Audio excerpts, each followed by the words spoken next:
you everybody for coming along this evening to the Fenner Lecture. My name is Andrew Lee. Can I acknowledge at the outset we're meeting on Ngunnawal land, Darranunna, Darranunawal, Yungu, Nunamunyan, Dunimunyan, Ngunnawal-Wadi, Dowda-Wadi, Dindi, Wangara and Jinyan. I acknowledge all First Nations people present and acknowledge in particular the work that the Australian National University does towards closing the gaps. Tonight essentially is the quintessential Fenner Lecture. Frank Fenner, after whom my electorate was named, was a professor here at the ANU, and tonight's lecturer was formerly the Vice-Chancellor of the Australian National University. Brian is a remarkable Australian, somebody who grew up in the mountains of Montana, was raised in part in Alaska, and then came to the Australian National University. It is said of the ANU that it was the only place where he could have done the work that won him the Nobel Prize. Brian is an extraordinary intellect, but also a generous soul. He's somebody who has provided great advice to many, whose intellect not only spans science, but also economics, and for that I give great credit to his wife Jenny Gordon, who's with us tonight. It is a mark of Brian's impact and what an extraordinary figure he is that we have here tonight. So many extraordinary scholars from across the Australian National University and indeed the Chief Statistician, David Gruen. Brian's work has not only won him the Nobel Prize but also led him to talk about big issues. And I think in the current era there is perhaps no bigger issue than understanding evidence and the questions of truth and truthiness. Brian is somebody who is always provocative, always engaging, and tonight has urged people to be ready to respond. So don't just be prepared to lend your ears, but be prepared for Brian's provocations. Please put your hands together to welcome Brian Schmidt.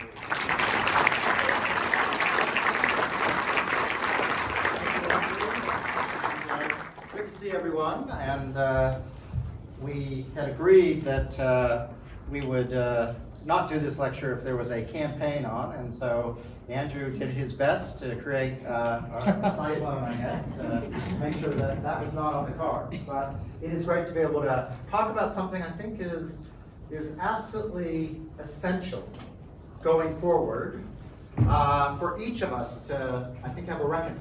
And I have to think about this all the time, and it's something that my line of work lends itself to thinking about it all the time. So how do we deal with evidence and facts and truth in an era where everything seems to have been turned upside down relative to the very simple ways that we can think about things in the past? So I'm going to actually go back and think a bit about astronomy, because the whole way we think about evidence and truth, I actually would contend, goes right back to astronomy.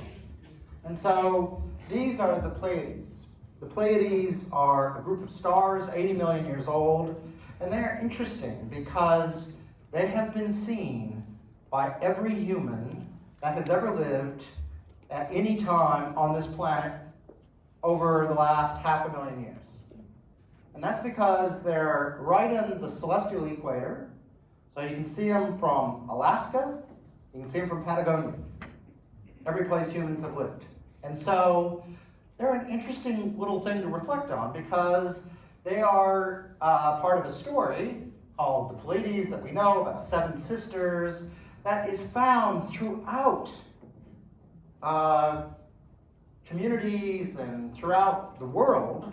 Whether you're in Europe or you're in Southeast Asia, if you go through and you go into the cave of Lascaux, this is dated 17,300 years old. The Pleiades are right there on that cave. And you're like, why are they over this bowl? And that's because that's the constellation Taurus.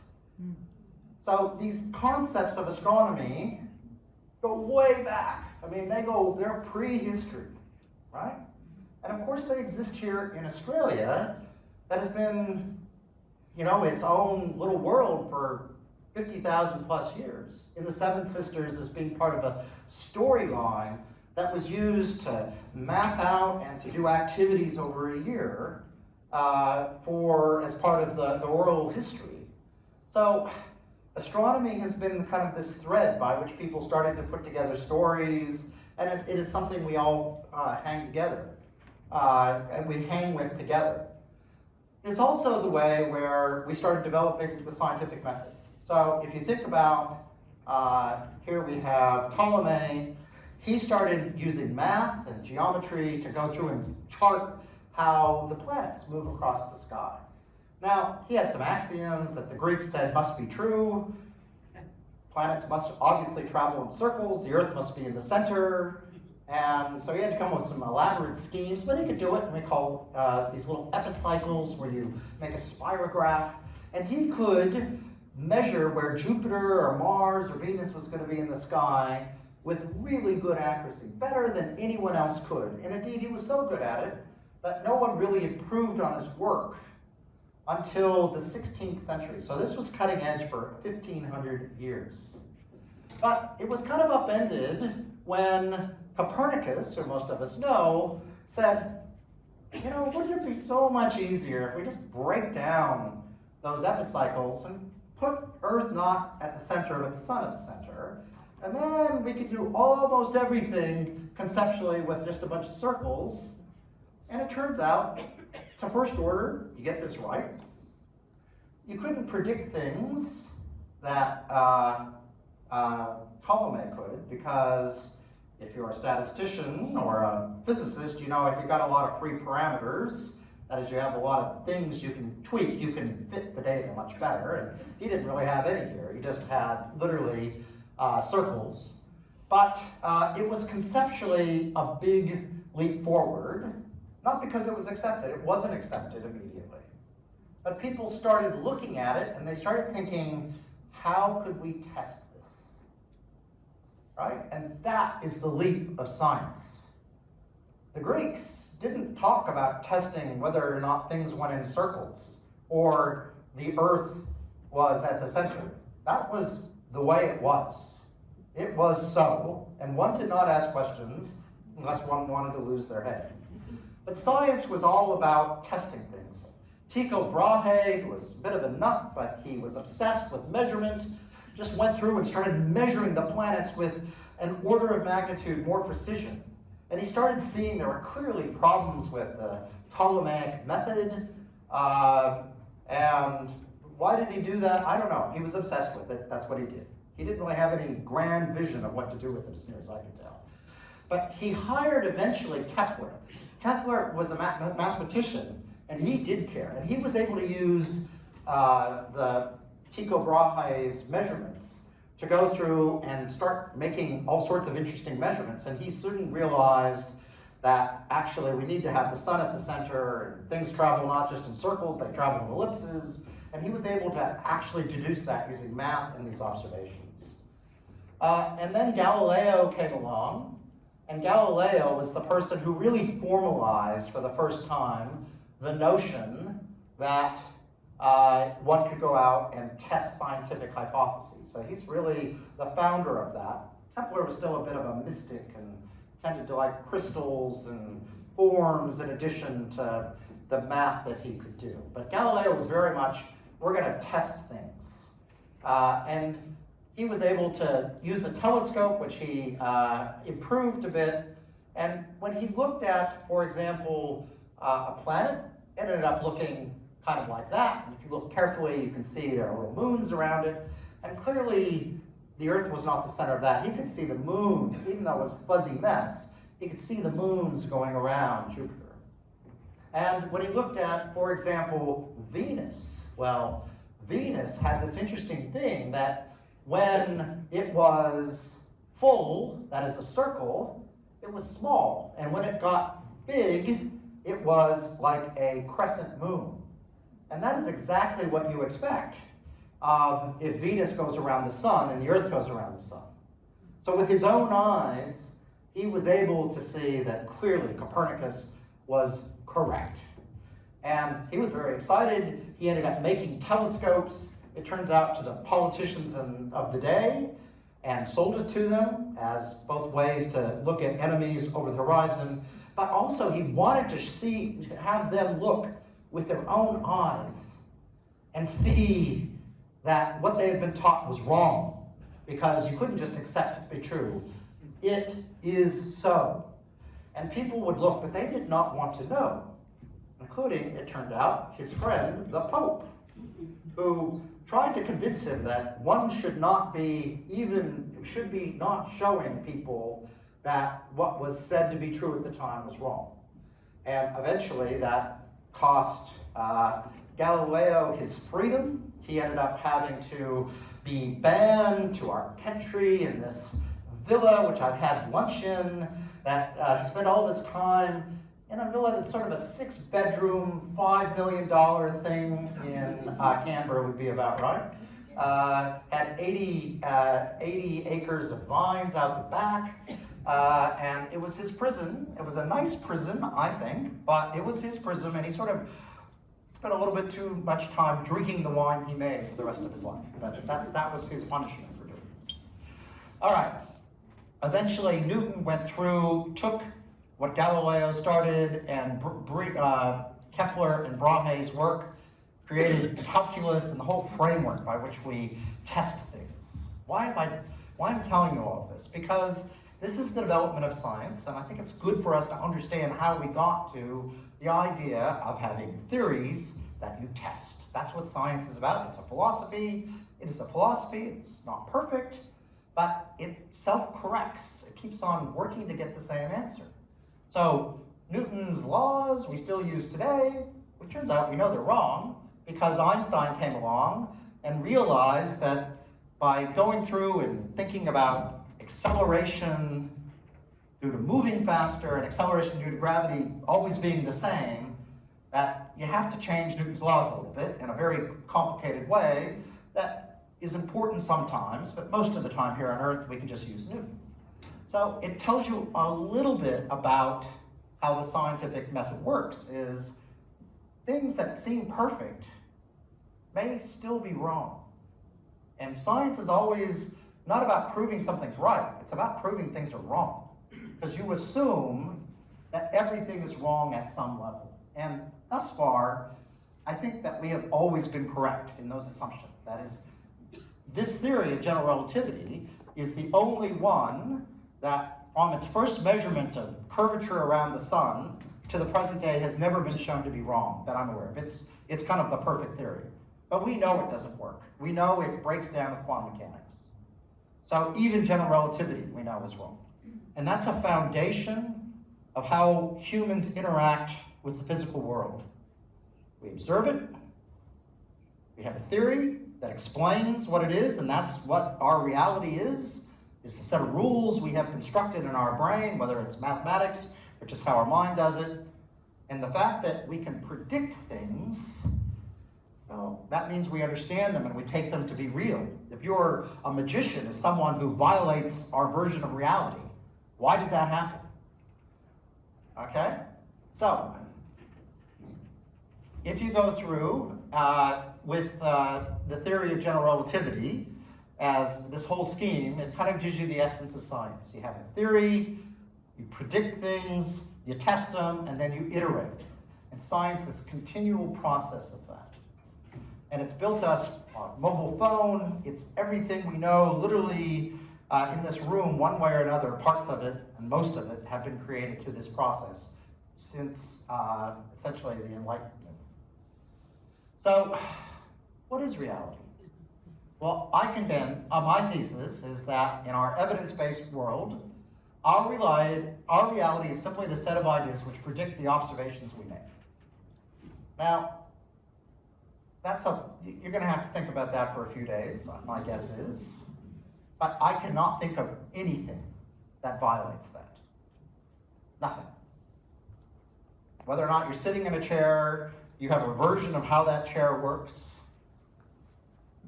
You have a theory underlying in your brain of how that chair is going to work. And if you fall through and suddenly onto the floor, then your version of reality is suddenly broken, and you're like, what did I get wrong? You try to figure out, why did that chair not operate the way I expected?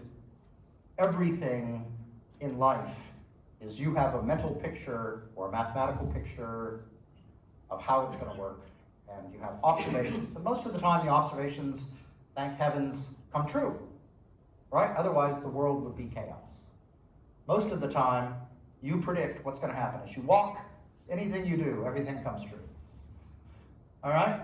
And yes, there is an underlying physical reality. Some people even debate that, but I'm going to say there is an underlying physical reality. But all human knowledge is interpreted by humans, right? We're going to try to understand that underlying physical reality. You know, for us, we always are interpreting it. And we do that through observing it.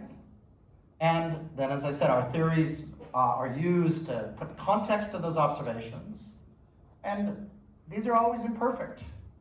And this imperfection is not widely understood or appreciated. That nothing is perfect. And we live in a world, especially these days, that contextualizes everything as black and white, right and wrong, facts and alternative facts. The world is not that clean. Nothing is black and white. So, the second thesis is that this misunderstanding is being used to undermine the scientific and evidence-based way of doing things continually. Subtly, often, but it's a fundamental thing we're going to have to worry about. Because if you go through and say, this is a fact, and suddenly it's shown not to be true, then a big hunk of the population suddenly disbelieves and distrusts everything that you say now. So, I think this is the only time I use the word Donald Trump in this talk. The Donald Trump phenomena, and should I say it's not just him, is, as near as I can tell, to pronounce what one thinks must be or wants to be right, and ignore, suppress, and attack evidence to the contrary. And this is made possible by usually other people than Donald Trump, pronouncing the scientific world as black and white, and then showing inconsistencies one way or another. And you saw that play out in COVID, we see it in climate change, we see it in trade policy. It doesn't just have to be the hard sciences. So this is useful, I think, to win elections, but it does not advance humanity. Indeed, it sets us backwards, and that's why I'm concerned about it. So, to illustrate a point, this diagram is one many of you will have seen, but if you have a device that connects to the internet, I'm going to have you vote on what you see right now, okay? So, if you have the internet, get on and go through and go to pollev.com, Brian Schmidt 811. If you're really good, you can scan the QR code. This audience doesn't look like the QR code type, but I could be wrong. All right. And tell me if you see 12, 21, 74, nothing, or something else.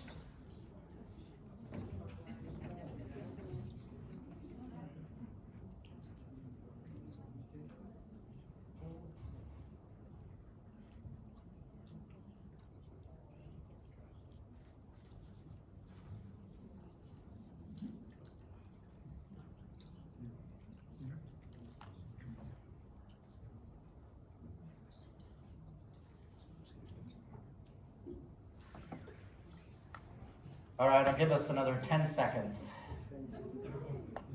Make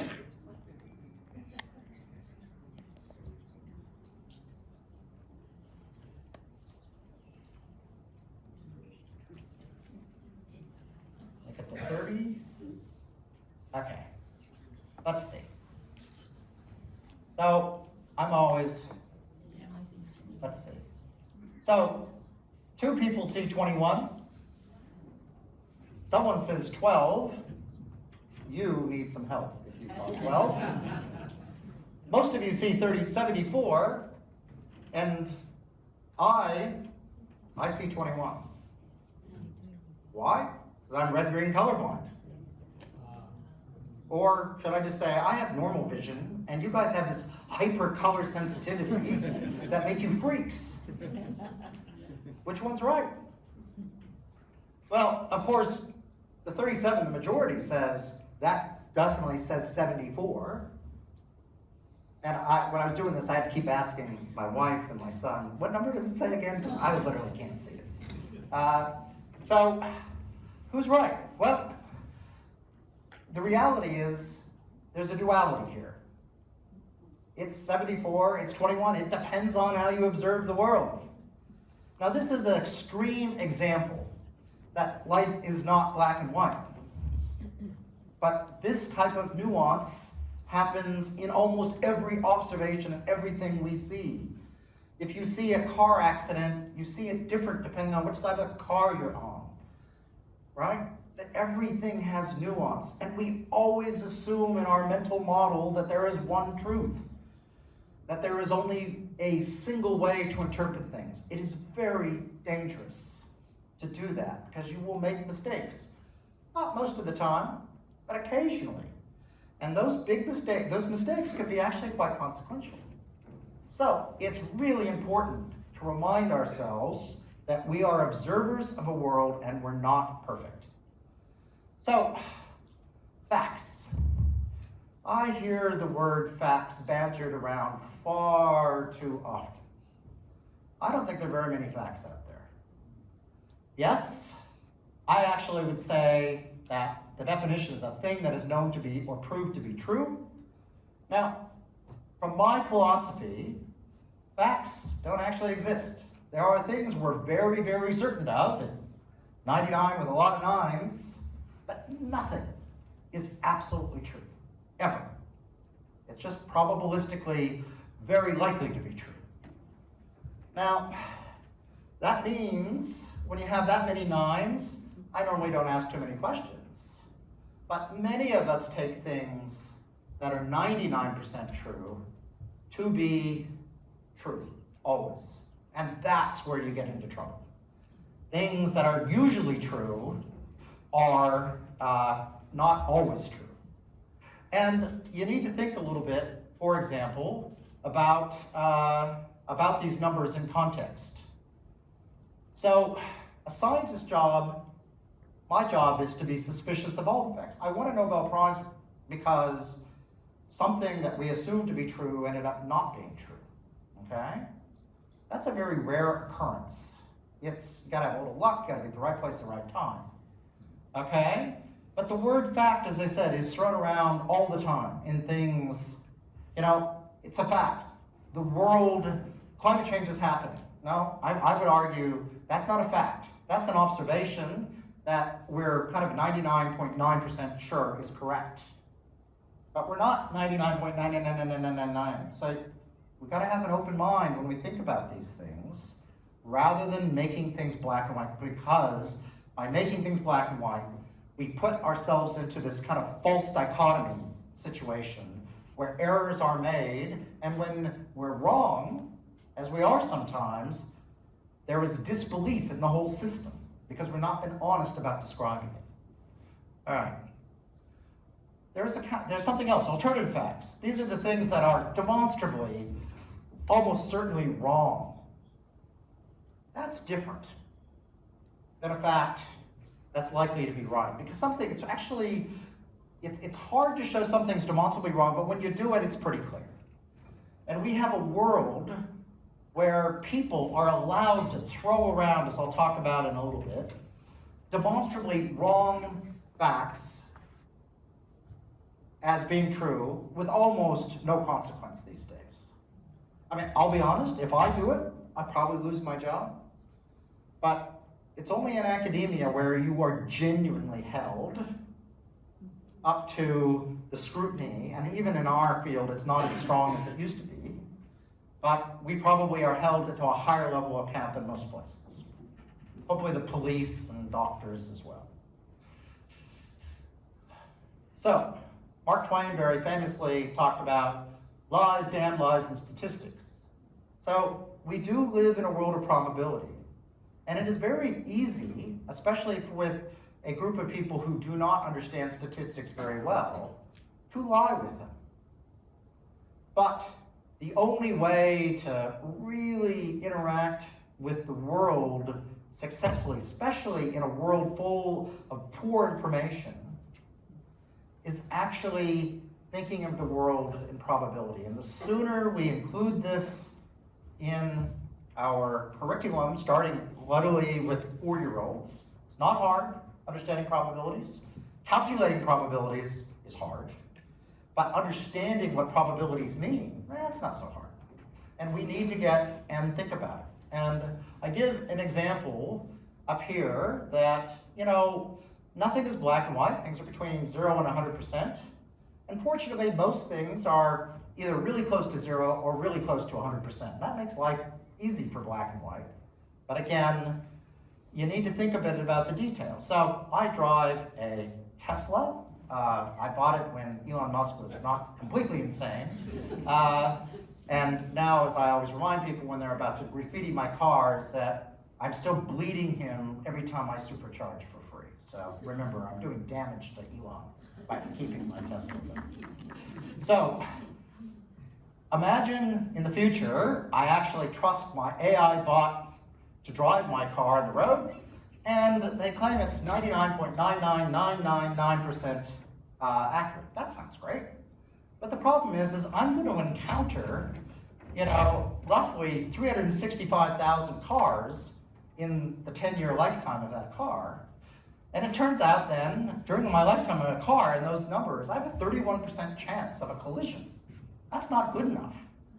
I actually need to contextualize when that many 9s is good enough. Most of the time, that's enough 9s, but it's not always enough. And understanding probability well enough to interact with it that way is something we really need to think about teaching people early on in life. So, these things matter. Probabilities matter, and being able to interact with people who understand probability is important. And I wrote as you'll see, an op-ed on this, but let's think of the 2016 election. I remember reading Nate Silver's 538, and on the day he said, 71% chance Hillary Clinton's gonna lose the election. Win the election, thank you. And most people went, phew. And when I saw that number, I said, holy crap. There's a 29% chance that Donald Trump's gonna win the election. That's 1 in 3, right? So my reaction was absolute abject horror. I got no sense of anything from that other than I thought there was a very good chance that Donald Trump might win the election, and I was right. I seem to be the only one who was surprised by Donald Trump winning the election in 2016, who wasn't surprised, because, it's a 71-29. That's a coin flip, basically. Yes, if you're betting, you bet one way or the other, but you're not gonna bet anything of substance on those odds. And people did not understand that. I still don't think they understand it. Okay? New York Times, how data failed us in calling the election. They go through and say, gosh, 71%. And then it's like, well, okay, I think that's actually, Nate Silver nailed it. It was hard to call, and he was well within, a reasonable guess of what the election was gonna look like. So this is just an illustration of where we get these things wrong. And here, even our experts get things wrong. And I'm gonna talk to you a bit about one of the things collectively I want you to do, which is calibrate yourself and understand your own problems. So the pollsters in 2019, went through, and I was watching these things come in, poll after poll after poll during the 29 election, and I'm like, why is every poll getting exactly the same number with these big errors? Because they have sampling error, which means there's an uncertainty to each measurement. And that means the polls should be scattering all over the place, and they were not scattered. They were crazy, crazy, crazy clustered. And why do they cluster? Well, it turns out that it's hard to do these polls. No one has phones. No one has a landline. People don't answer their phones. it's hard to get a representative sample. The chief statistician knows all about how hard it is to get a good sample right now. So 16 polls published, 2-party preferred, and every one of them got between 48 and 49%. For the Liberal Party, 51-52. Every single one. That's about an 800,000 to 1 shot, as I calculated. I had some statistician from Sydney call me up and told me I was an idiot, and I showed my methodology and actually said, actually, no, you've got it right. Okay, never mind. So I was vice chancellor at the time, so I was glad I got something right. So the narrative when this happened lacked a 538 type analysis that would have revealed the problem. This problem was out there. I was freaked out about it before the election occurred, saying, I don't know what the election's going to be, but I don't believe the polls. Because if they're that clustered, that means they're deeply flawed. And it turns out I was right, that they were deeply flawed, and I had no idea which way it was going to go. I just knew there was a problem. So this is almost certainly human bias. Why? You have to make subtle choices, even in quantitative measurements, and you really try to get the answer we expect. Whether or not that's what you think you're doing, that's what humans do. I do it. We have it in astronomy all the time. So a rule of thumb of probabilities for everyone here is, it just simply tells you what the likelihood of something is going to occur, but it depends on the situation. If you're going to do the same thing again and again and again and again, then if you want to have a good outcome or a bad outcome, the actual probability matters. So bad outcomes, you want a lot of 9s in your probability to make something safe, probably more than we realize. So ultimately, I don't normally get out of bed unless something's at least 95% certain, if it's not very consequential. But I start becoming very interested when it's life or death at about 100,000 to 1.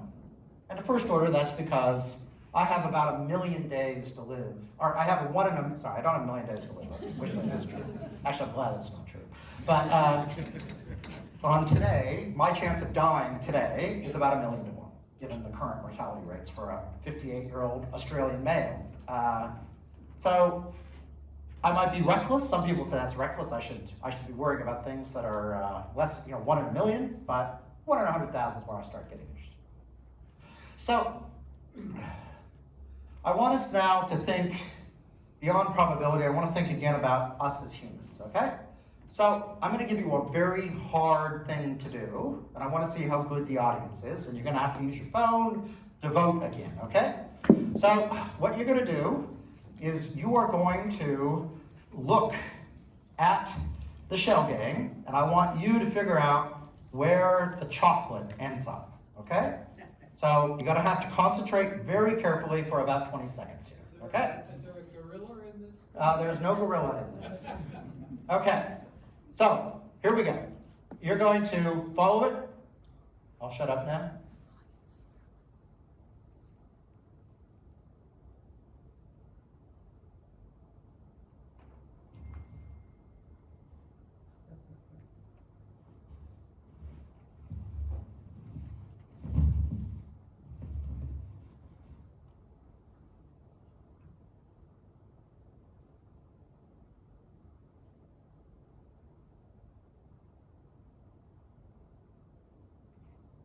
All right, so you need to now vote.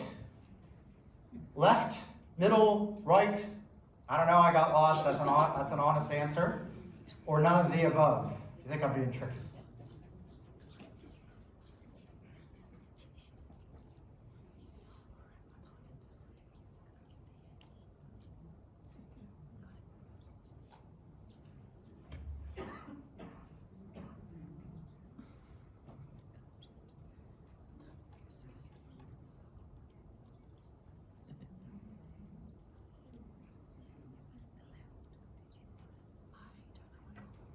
All right, let's see what we got.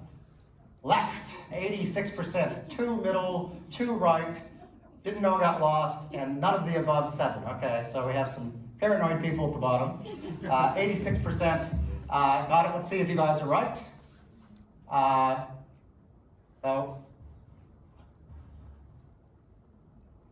Not the right, not the middle, left. So 80%, well done, guys. So you're very good observers. But the point of this is actually the gorilla. But there's no gorilla in this. Did you see the duck?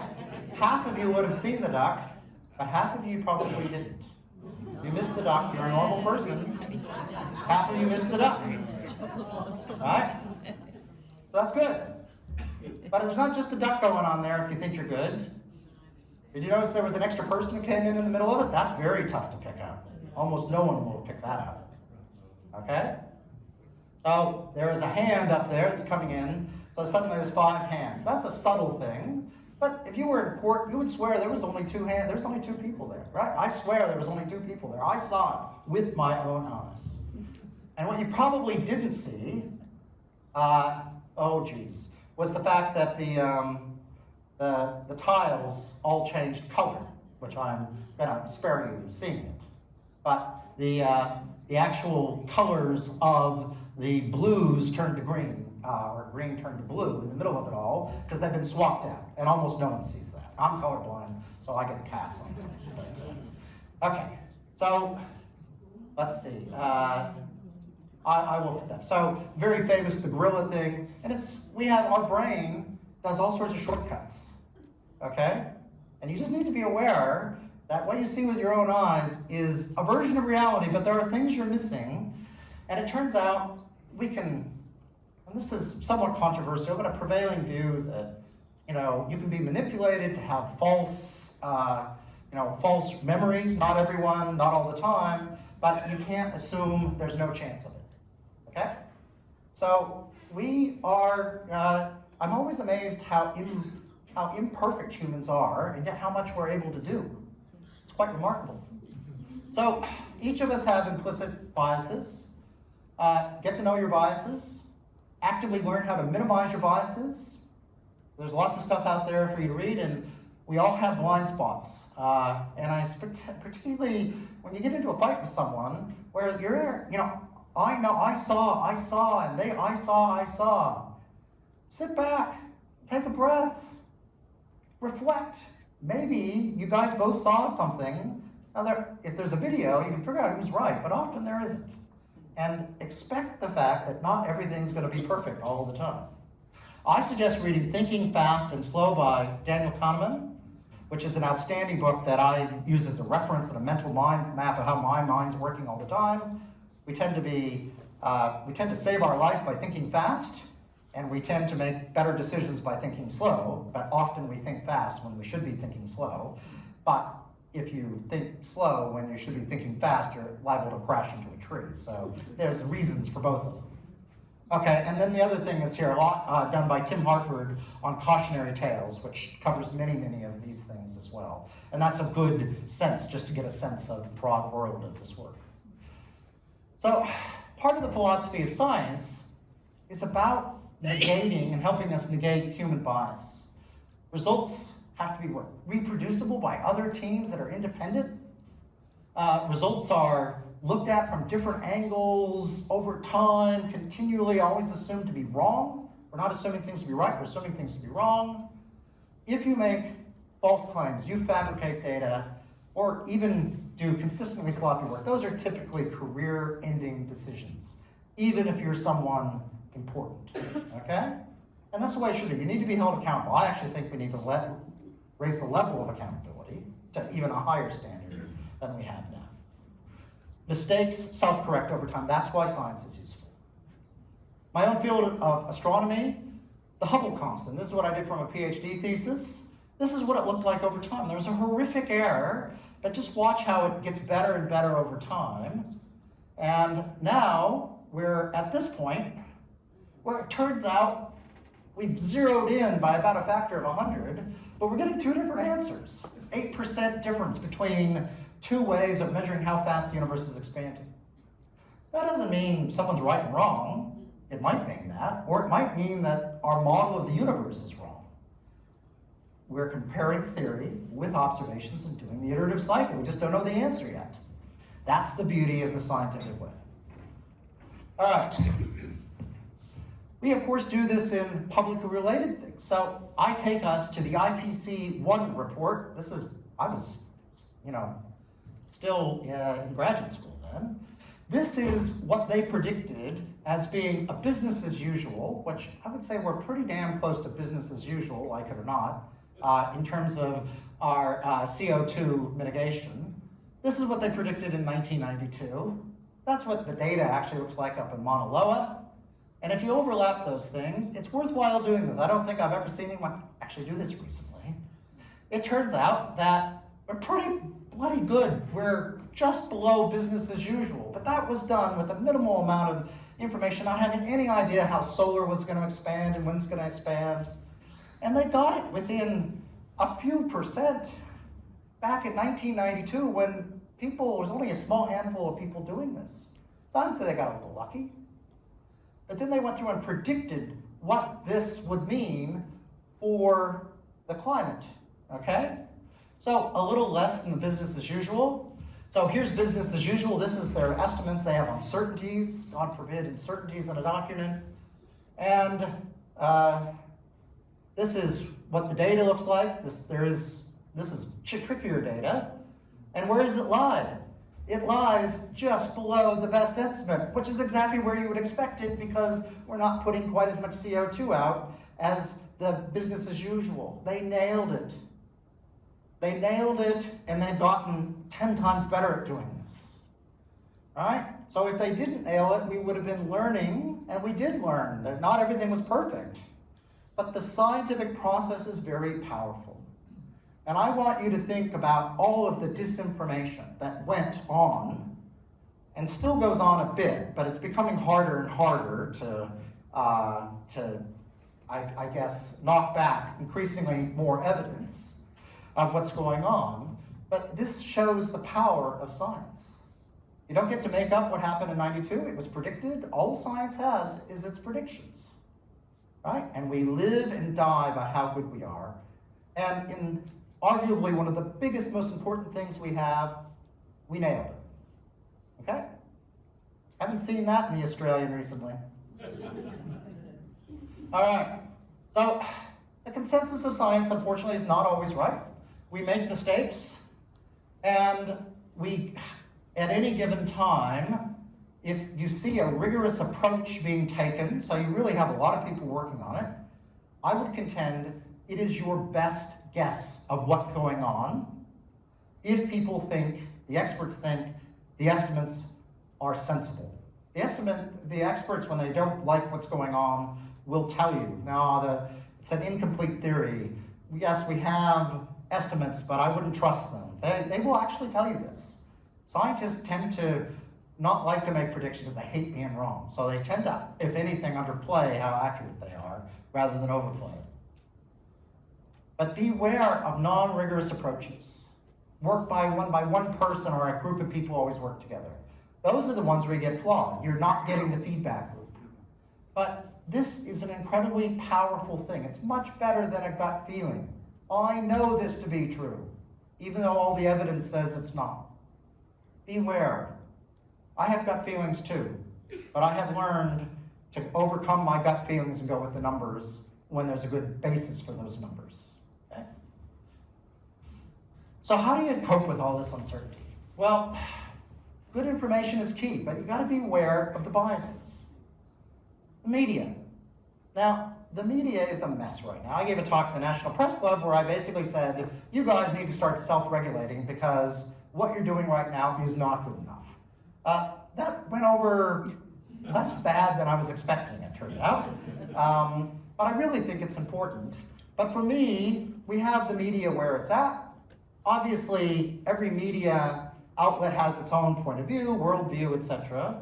And so I'm always looking to say, does a place fact check and update their stories? Some places do, some places don't. If they don't, then why bother? They're clearly not serious about it. It is worthwhile calibrating how much the facts are going to be right by using this process, okay? But never believe the headline. Even the ABC, sub-editors go through, and their job is to get you to click on the story. Even on the ABC, where I don't think it should be their job to do that, it's still their job, and the headlines on every media outlet are terrible. You got to read the story. Don't just read the headline. That's a little trick. But understand the reporter, the news outlets, the blogger, they all have a worldview, and this will color. And so you're going to need to get many media sources in the modern era. And if there's anything I care about, I will look at it from 3 or 4 different ways. I now regularly look at, Deutsche Welle, which is the German way, BBC, Us, Canada, New York Times, Washington Post, Guardian, The Australian, whatever. I want to get a picture of what's going on because it's so fractured out there. And I'd like to tell you there's a shortcut. Not an easy shortcut right now. Information is that bad. So, again, there's a lot of information. Wikipedia is as good as anything out there. I give you permission to use it. But again, don't assume everything and it's perfect. Triangulate. Go through and investigate the sources. Look, where did it come from? Go to the primary sources, again, from multiple directions. I find particular bloggers, reporters, and writers and podcasters to be great conduits for information. Doesn't mean you believe everything, but they can connect you to things you want to know more about. I really recommend trying to go through and get that as a source of stuff that then you can go triangulate. And then ChatGPT. Well, it's amazing. It's kind of freakish, but it still gets so much wrong. And so use it, but again, use it as a first pass and assume everything, and I mean everything, might be wrong. So for this thing, I quickly went through and I said, who's the most famous graduate of the Australian National University? Okay, Kevin Rudd, yeah, I'll take that. Bob Hawke, well, okay, it's honest, he didn't actually graduate here. Then it has me. Well, I hate to tell you, I appreciate the anointment. I'm not a graduate of the ANU, I just worked here. And then there's Michelle Simmons. She's great, she's a friend. She didn't graduate from here, nor has she ever worked here. Glenn Stevens. I'm like, he's never done economics at ANU. He's not a graduate, never been here. I'm just giving a talk, but that's about it. And David Vaiaffe, I don't even know if he's ever been to the campus. He lives in New Zealand. It's just complete garbage, right? And you might say, well, it's good at other types of problems. For example, how about an actual quantitative problem? This is the Monty Hall problem, which I very cleverly changed a little bit. So that is not the Monty Hall problem, but of course it's just trying to match text. And it immediately thought this is the Monty Hall problem, and that if I have 3 things, and I should switch, even though I hadn't been given any information. That's what I did there. It didn't know that. And this is the most recent version of ChatGPT. So, caveat emptor, use it, but beware. Don't trust anything on ChatGPT. Nothing. All right. So, if you want to get into hard stuff, and this is what I think government should be doing, Andrew, I really do think you end up having to bring together diverse groups of experts. I'm a big fan of citizen juries because experts, you need to get into the politicians, and I'm not a good politician, right? I'm a completely non-representative of the Australian people. So we got to get in there and think about ways of dealing with things, but I think we have to have convened conversations, not just let people flap in the breeze. There's just so much bad stuff out there. Hopefully there will be consensus papers or good sources from the Academy of Science or CSIRO or something. Sometimes they're not because it's just not interested in the expert community. Well, if it's really important to you, you can always ask us to do something. Convince us that it's important. And then I will be honest, sometimes we get it all wrong. A good example is our own Robin Worm and Barry Marshall's discovery of Heliobacter causing ulcers. Now, those poor guys, Barry had to go and couldn't convince people, so he literally drank the bacteria and then ended up coughing up blood a couple days later. That convinced most people, but there are still people I've met in the Australian Academy of Science who still think they shouldn't have got the Nobel Prize and they're wrong, right? So that's just the way we are. We don't accept anything to be true universally. So if you get 97% of the academics agreeing to something, that's as good as it gets. So you are not immune just because you're educated or smart. And I do know, Canberrans, everyone's above average here. But I want you to look at a study that's been done and replicated many times. This is done by Veritasium. And what they did is essentially ask people to judge which method was the most important statistically. And it's a little, you gotta realize it's 5 times more effect here than the top. And then they changed the headings back and forth. So there's a correct statistical answer, and then they reversed it just to see if people get the same answer. So it's all made up data, it's not real, but people, when they're doing it, didn't know that. In the same way when you were doing the shell things, most of you didn't realize you were being manipulated. So that's basically what happens. And when you go through and you score the person doing it based on how educated they are in numeracy, then not a surprise, you actually find that people who are more numerate get the correct answer more frequently than non-numerate people. And maybe not surprisingly, you get almost down to 50-50 when you get down to people who have no numeracy, because it's kind of a random thing. The fact that it's below 50-50 is interesting. And here they divided it into Republicans and Democrats, just to show you that neither side is smarter or dumber than the other. Okay? Now, imagine you take the same thing and you do it as handguns.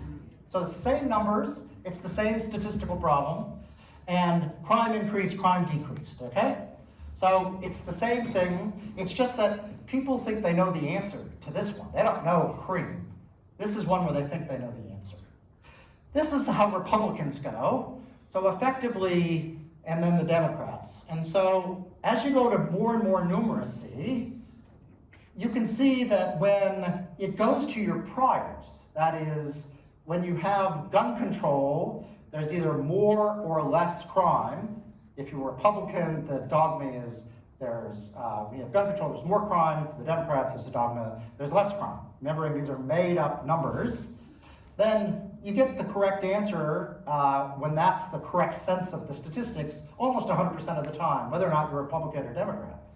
But in the same way, even highly numerate people, when the data tells you the opposite thing, they get half of them get it wrong. Smart people have biases just like people who have less education. This audience is absolutely capable of this bias. I am capable of this bias. Don't be one of the people who got this question wrong, okay? You're on warning for the rest of your life to think about, am I doing something stupid because I know the answer? So calibrate yourself. Know your vulnerabilities. Are you drinking the Kool-Aid? Are you just being manipulated by chaos and anger? Are you actually looking at things from multiple lenses?